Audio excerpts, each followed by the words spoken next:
My friend సాయిరోయిన cooking చేస్తున్నాడు, చూద్దాం. తీసుకోవాలి, ఇంకా సాస్ తీసుకోవాలి.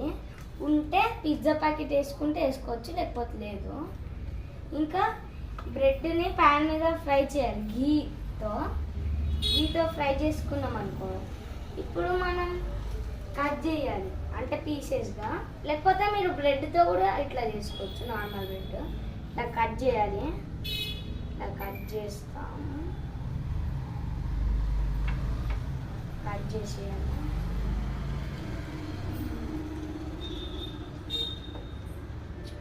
కట్ చేద్దాం.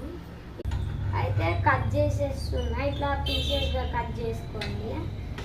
పీసెస్గా కట్ చేసుకున్నాక ఇప్పుడు మయోనీస్ సాస్ మిక్స్ చేసుకోవాలి. సరేనా గైస్? మయోనీస్ సాస్ మిక్స్ చేసుకో. చెప్పు. అయితే 1 స్పూన్ తీసుకోవాలి మయోనీస్.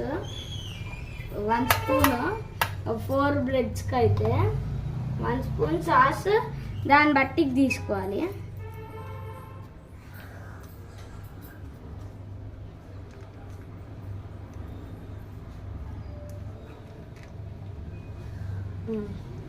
సాస్ తీసుకుందాం మనం. ఇప్పుడు రెండింటిని మిక్స్ చేసేయాలి. ఇట్లా చేత్తో అయినా చేసుకోండి, స్పూన్తో. చేత్తో చేసుకుంటే ఎంతైనా చేసుకోవచ్చు, అందుకని నేను చేత్తో చేస్తున్నాను.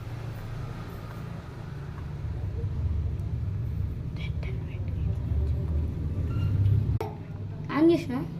అయితే మసాలా పెట్టి మిక్స్ చేయాలి. లైట్గా పైన మిక్స్ చేయాలి. ఇట్లా మిక్స్ చేస్తూ కొంచెం వేయాలి. కొంచెం ఎక్కువ వేసుకుంటా అంటే మీకు పిజ్జా సాస్ ఎక్కువ కావాలంటే ఎక్కువ, దాని తర్వాత లాస్ట్కి పైకి వేసుకుంటా అంటే అయిపోయినాక బ్రెడ్కి ఇట్లా అంటించుకోవాలి. ఎంత అంటే అంత. మీ దగ్గర ఎక్కువ ఉందనుకో ఎక్కువ రాసుకోండి, తక్కువ ఉందనుకో తక్కువ రాసుకోండి. ఈ రెసిపీ స్నాక్స్కైనా చేస్తే మంచిగా ఉంటుంది. నేను చాలాసార్లు ట్రై చేసిన. ఇట్లా ప్యాన్ మీద వేసేయాలి. ఇంకా ఫ్లిప్ చేయాలి.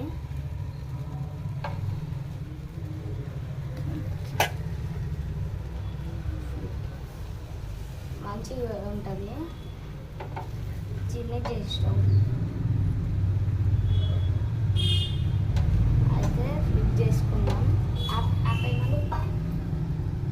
ఇది ఉంది కదా, దాని మీద మసాలా వేసుకొని ఇలా చల్లుకోండి, మస్తు ఉంటుంది. లేకపోతే సాస్ లెక్క చేసుకోవచ్చు. బాయ్.